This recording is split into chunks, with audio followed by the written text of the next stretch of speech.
ఇదే మాదిర జగన్మోహన్ రెడ్డి గారు మీరు బాగా అర్థం చేసుకోండి. పాపం కాలకు బలపం కట్టుకొని తిరిగి జగన్మోహన్ రెడ్డి గారి కోసం రాష్ట్రం అంతా పాదయాత్ర చేసినటువంటి షర్మిల గారు కూడా ఆయనతో పాటు ఇవాళ లేరంటే మరో పవర్ సెంటర్ షర్మిల అవుతుందని చెప్పి ఆవిడను దూరం పెట్టాడు ఎవరు? జగన్మోహన్ రెడ్డి గారు. అలాంటిది మన ఇంటి వ్యక్తి కాదు, మన బ్లడ్ వ్యక్తి కాదు, యాడ్నో దూరంగా ఉత్తరాంధ్ర వ్యక్తిని మనం ఎందుకు ఇవ్వాలా? అంత అవకాశం ఎందుకు ఇవ్వాలా?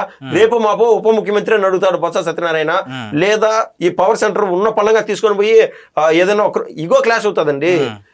ఓన్లీ మనం వైసీపీలో ఉన్నాము, వైసీపీ మెజార్టీ వచ్చింది అన్నప్పుడు బొత్స సత్యనారాయణ గారికి సీఎం అవుతాడంటే అవ్వడం. జగన్మోహన్ రెడ్డి గారిది పార్టీ కావచ్చు, కానీ క్లాష్ అనేది ఇంటర్నల్ కాన్ఫ్లిక్ట్ అవుతుంది. ఇన్ని రోజులు మనం కష్టపడినాం కదా అని.